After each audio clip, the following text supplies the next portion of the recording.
My parents wanted to give my share of inheritance to their favored daughter, but little did they know that my grandparents had other plans.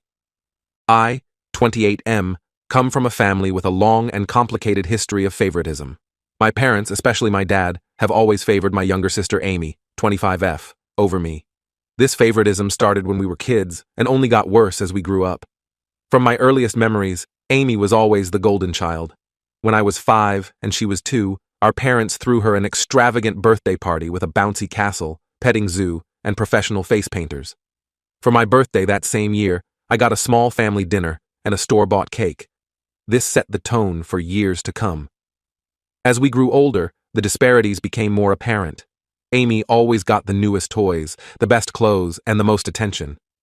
I remember when I was 10, I saved up my allowance for months to buy a new bike. When Amy saw it, she threw a tantrum because she wanted one too. Instead of teaching her about saving or waiting, my parents immediately went out and bought her an even better bike than mine. School was another arena where the favoritism shone through. My parents went to all of Amy's school events, but often missed mine. In 4th grade, I had the lead role in the school play. I was so excited and practiced for weeks. On the night of the performance, my parents showed up an hour late, missing my big scene. They said Amy had a tummy ache, and they were comforting her. I later found out she was fine. They had just lost track of time while playing with her. When it came to academics, nothing I did ever seemed good enough. In middle school, I consistently got straight A's, joined the math club, and even won a regional science fair. My parents barely acknowledged these achievements, but when Amy got a B+ on a single test in her weakest subject, they threw her a celebratory dinner and bought her a new phone as motivation to keep improving. High school was particularly tough. I threw myself into every activity I could, hoping to win their approval. I was captain of the debate team, editor of the school newspaper, and maintained a 4.0 GPA. Meanwhile, Amy coasted through school, barely maintaining a C average and spending most of her time partying with friends. During my junior year, I was selected as one of 2 students from our school to attend a prestigious summer program at Harvard. It was a huge honor, and I was thrilled. When I shared the news at dinner, my dad grunted and changed the subject to Amy's upcoming dance recital. My mom at least said, "That's nice," but quickly moved on. The night of Amy's recital, which fell on the same day I was leaving for Harvard, my parents couldn't drive me to the airport because they didn't want to miss Amy's performance. I had to ask a friend's parents for a ride. The college application process was another painful experience. I spent months perfecting my essays, participating in extracurriculars, and studying for the SATs. I was accepted into several top-tier universities and received a substantial scholarship to my dream school. When I announced this at dinner, my parents' response was lukewarm at best. My dad said, "That's good, but don't let it go to your head. College isn't everything." My mom added, "Just don't forget about us when you're off becoming a big shot." In contrast, when Amy barely graduated high school and decided not to go to college, my parents were completely supportive. They praised her for knowing herself and not conforming to societal pressures. They even bought her a car as a graduation present, something they never did for me. This constant favoritism took a heavy toll on me emotionally. I struggled with depression and anxiety throughout my teens and early 20s. I started seeing a therapist in college, which helped me understand that my parents' behavior wasn't my fault. It took years of work to build my self-esteem and learn to validate myself instead of seeking approval from my parents. Despite the lack of support from my immediate family, I managed to build a good life for myself. I graduated college with honors, secured a good job in finance, and even bought my own house by 27. I'm proud of what I've achieved, even if my parents aren't. Now, here's where the current drama starts. My grandfather on my dad's side passed away recently. He was a successful businessman who built a fortune from scratch, and he left behind a significant estate. In his will, he divided his assets equally among his children, my dad and his siblings, and grandchildren, me, Amy, and our cousins. My share of the inheritance was substantial, about $500,000. It would have allowed me to pay off my student loans, invest in my future, and maybe even start my own business someday. I was grateful for this unexpected windfall and the opportunities it could provide. However, when the will was read, my parents were visibly upset. They pulled me aside afterward and told me they thought it was unfair that I got an equal share. They said Amy needed the money more because she was struggling. She works part-time at a coffee shop and lives in our parents' basement. I was shocked, but tried to stay calm. I explained that this was Grandpa's decision, and it wasn't up to them to change it. They insisted that I should do the right thing and give my share to Amy. When I refused, they got angry and started guilt-tripping me, saying I was selfish and ungrateful. My dad brought up every instance he could think of where they had supported me. He mentioned paying for my braces, which were medically necessary, buying me school supplies, the bare minimum, and letting me live at home during college even, though I worked part-time to contribute to expenses. He conveniently forgot about the car they bought Amy, the countless shopping sprees, and the fact that they're still supporting her at 25. The situation escalated quickly. My dad, as the executor of the will, decided to take matters into his own hands. He announced that he was going to reinterpret Grandpa's wishes and give my entire share to Amy on top of her own inheritance. He claimed this is what Grandpa would have wanted if he had known our individual circumstances. I was devastated. Not only was this clearly illegal, but it was also a painful reminder of how little my parents valued me. I tried to reason with them, pointing out that Grandpa had always treated all his grandchildren equally and that he was well aware of our situations. My mom then accused me of speaking ill of the dead by suggesting Grandpa would have wanted anything different from what my dad was proposing. I brought up specific memories of Grandpa encouraging my academic and career pursuits, but my parents dismissed these as misunderstandings. They claimed Grandpa had privately expressed concern about Amy's future and had wanted to ensure she was taken care of. When I asked why he hadn't just written the will that way then, they didn't have an answer. Amy, for her part, seemed uncomfortable with the situation, but didn't speak up against our parents. When I tried to talk to her privately, she just shrugged and said, "Mom and Dad know best." It was clear she wasn't going to be any help. Feeling hurt and betrayed, I reached out to my paternal grandma, Grandpa's widow, for advice. She was furious when she heard what was happening. She told me that this was absolutely not what Grandpa had intended and that my parents had no right to change the will. Grandma shared some information that shed new light on the situation. Apparently, my parents had approached Grandpa a few years ago, asking him to leave everything to Amy in his will. Grandpa had firmly refused, stating that he believed in treating all his grandchildren equally. He had even added a clause to his will, stating that anyone who contested the equal distribution would forfeit their share. Armed with this information, I confronted my parents. They were shocked that Grandma had told me about their previous attempt to influence the will. My dad tried to justify it by saying they were just looking out for Amy's future, but I could see the guilt on their faces. Grandma took action immediately. She contacted her lawyer and the other executors of the will. She also reached out to my dad's siblings, who were equally outraged by what my dad was trying to do. Together, they put a stop to my dad's plan and ensured that the will would be executed as written. My parents were forced to back down, but they're furious with me. They accused me of turning the family against them and said I should have handled this in-house instead of involving others. My mom cried about how I had betrayed them and broken the family apart. My dad threatened to cut me out of their will entirely, to which I responded that I had never expected anything from them anyway. They're now threatening to cut me off completely if I accept their money, as they see it. My dad even went so far as to say that if I take the inheritance, I'm no longer welcome in their home. My mom, in a particularly low blow, said that my acceptance of the money shows that I never really loved them and was just waiting to cash in on their deaths. The extended family is divided on the issue. Some of my cousins are supportive, recognizing the long-standing favoritism and praising me for standing up for myself. Others think I should have just given in to keep the peace, saying that family harmony is more important than money. My dad's siblings are firmly on my side, but this has caused tension between them and my parents.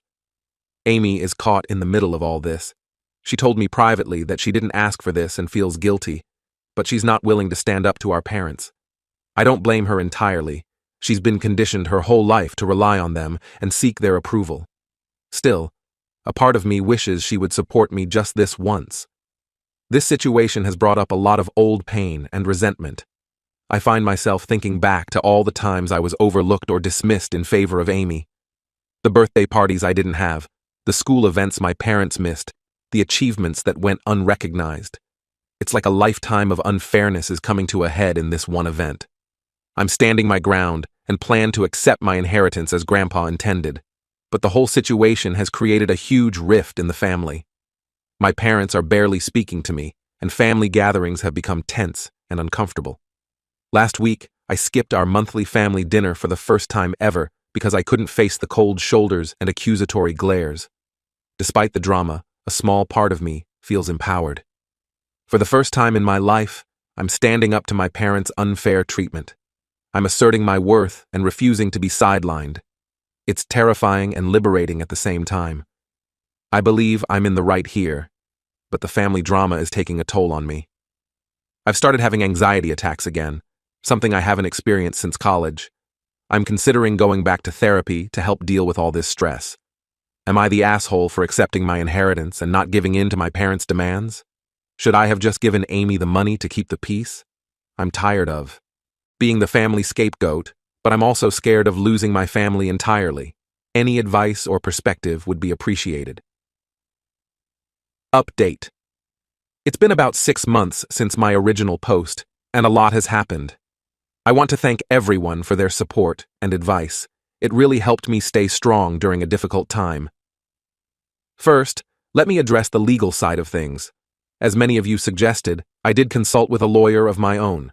He confirmed that what my dad tried to do was indeed illegal and that I had every right to my inheritance. He helped me document everything and prepared to take legal action if necessary. Thankfully, it didn't come to that. My grandma and her lawyer, along with my dad's siblings, managed to sort things out without going to court. The will was executed as written, and I received my full inheritance. My dad was removed as an executor due to his attempt to manipulate the will. This process took several weeks and was incredibly stressful. There were tense meetings, heated phone calls, and even a few threats of lawsuits from my parents. But in the end, the law was clear, and they had to back down. The family fallout, however, has been significant and is still ongoing. My parents initially doubled down on their position. They accused me of being greedy and uncaring towards my sister. They even tried to rally other family members against me, spreading rumors that I had somehow tricked or manipulated Grandpa into leaving me money. Fortunately, most of the family saw through their manipulation. There was one particularly ugly incident at a family gathering about a month after the will was settled. My parents showed up uninvited. My aunt was hosting and hadn't asked them to come, and caused a scene. My dad started yelling about how I had stolen from Amy and corrupted Grandma against them. My mom dramatically threw an old photo album at my feet, saying I had destroyed all these happy memories. It was embarrassing and painful, and it took several relatives to calm the situation and ask my parents to leave. My grandma, bless her heart, became my strongest advocate through all of this. She shared stories about how my grandfather had always been proud of my accomplishments and how he specifically wanted to ensure all his grandchildren had equal opportunities. She even revealed that Grandpa had kept a scrapbook of my achievements, newspaper clippings of academic awards, copies of my college acceptance letters, and even the program from that school play my parents had been late to. This revelation was both heartwarming and heartbreaking. Grandma also took it upon herself to set the record straight with the extended family. She called a family meeting, excluding my parents, where she laid out the whole history of my parents' favoritism, including incidents I had long forgotten or never even knew about. It was vindicating to have someone finally acknowledge the unfairness I had experienced for years, but it also opened old wounds. As for my sister Amy, she finally found her voice in all this. After some soul-searching and several long conversations with our grandma, she approached me privately and apologized for not standing up for me earlier. She admitted that she knew our parents' favoritism was wrong but had been too afraid to challenge it. We had a long, emotional talk about our childhood and how it affected both of us. Amy confessed that being the favorite child wasn't as great as it seemed. She felt immense pressure to live up to our parents' expectations and never learned how to stand on her own 2 feet. She shared stories of times she wanted to achieve things on her own, but our parents would swoop in and do everything for her, robbing her of the chance to grow and learn from her mistakes. This conversation was a turning point for our relationship. We started to rebuild the sibling bond that had been damaged by our parents' favoritism. We've been meeting regularly for coffee, just the two of us, to talk and support each other through this family upheaval. Amy surprised everyone by announcing that she was going to use her inheritance to go to college. She said watching me stand up for myself inspired her to take control of her own life. She enrolled in a local community college to start, with plans to transfer to a 4-year university once she figures out what she wants to study. Our parents were shocked. I think they realized their babying hadn't done Amy any favors. My parents' reaction to all this has been mixed and evolving. At first, They were furious with both of us. They accused me of turning Amy against them and tried to guilt her into giving up college to support the family. When that didn't work, they switched tactics. My mom, after several long conversations with my grandma and witnessing the positive changes in Amy, started to see how their behavior had been harmful. She's taken some tentative steps towards reconciliation, even going so far as to start therapy to work on her issues. She reached out to me to apologize, admitting that she had been unfair and asking for a chance to make things right. It's a slow process, and I'm cautiously optimistic, but I'm also maintaining firm boundaries. My dad, unfortunately, has been less willing to admit any wrongdoing. He's still angry and feels like he's the victim in all this. He's barely speaking to me and has been cold towards Amy since she decided to go to college. He's made a few attempts to manipulate us, promising to forgive us if we just admit we were wrong, or threatening to sell our childhood home if we don't come to our senses. We're both standing firm, but it's painful to watch him push away both his children like this. The extended family dynamics have shifted significantly. I've become closer to my grandma and my dad's siblings, who have been wonderfully supportive. My aunts and uncles have shared their own stories of dealing with my dad's difficult behavior over the years, which has helped me feel less alone in this struggle. I've also formed deeper connections with some of my cousins who stood by me. We've started a monthly cousin dinner where we can all catch up without the pressure of the older generation's drama. As for me, I've been using my inheritance wisely. I paid off my student loans, which has given me an incredible sense of financial freedom. I've set up a diverse investment portfolio with the help of a financial advisor. I've also set aside some money to potentially start my own business in the future. I'm exploring the idea of opening a community center that offers affordable mental health services and financial literacy classes. But the most meaningful use of the money, for me, has been funding therapy for myself and offering to do the same for Amy. We're both working on healing from our childhood experiences and learning to set healthy boundaries with our parents. It's a long process, but I already feel like I'm making progress in understanding and overcoming the effects of the long-term favoritism and emotional neglect. This whole ordeal has led to some unexpected positive changes in my life. I've learned a lot about setting boundaries and standing up for myself. It hasn't been easy, and there are still tough days, but I know I did the right thing. I'm proud of myself for not giving in to the pressure and guilt. One of the most surprising outcomes has been a shift in my career goals. Dealing with all this family drama and going through therapy has made me realize how passionate I am about helping others who have experienced similar family dynamics. I'm now considering going back to school to become a family therapist specializing in adult children of emotionally immature parents. I've also started volunteering at a local youth center, mentoring kids from difficult family backgrounds. It's incredibly rewarding to be able to provide the kind of support and encouragement I wish I had had as a child. I'm even thinking about using some of my inheritance to set up a scholarship fund for kids from similar situations. My relationship with Amy has continued to improve. We've started a tradition of having a siblings day once a month, where we do something fun together, just the two of us. Last month we went hiking and had a picnic, and it was the most relaxed and connected we've felt since we were little kids. We're slowly rebuilding our relationship on our own terms, without our parents' influence. As for my parents, things are still complicated. My mom has been making efforts to repair our relationship. She's been attending therapy regularly and has even started to acknowledge some of the harm her favoritism caused. We've had a few one-on-one lunches where we've had some honest, albeit difficult, conversations about our past and how we can move forward. It's not perfect, but it's progress. My dad, however, remains resistant to change. He still maintains that he did nothing wrong and that Amy and I are being ungrateful. He's missed several family events because he refuses to be in the same room as me. It hurts, but I'm learning to accept that I can't control his reactions or force him to see things differently. Grandma has become a rock for both Amy and me. She's been sharing more stories about our grandfather and how proud he would be of us for standing up for ourselves. She's also been a great mediator in family conflicts, always advocating for fairness and understanding.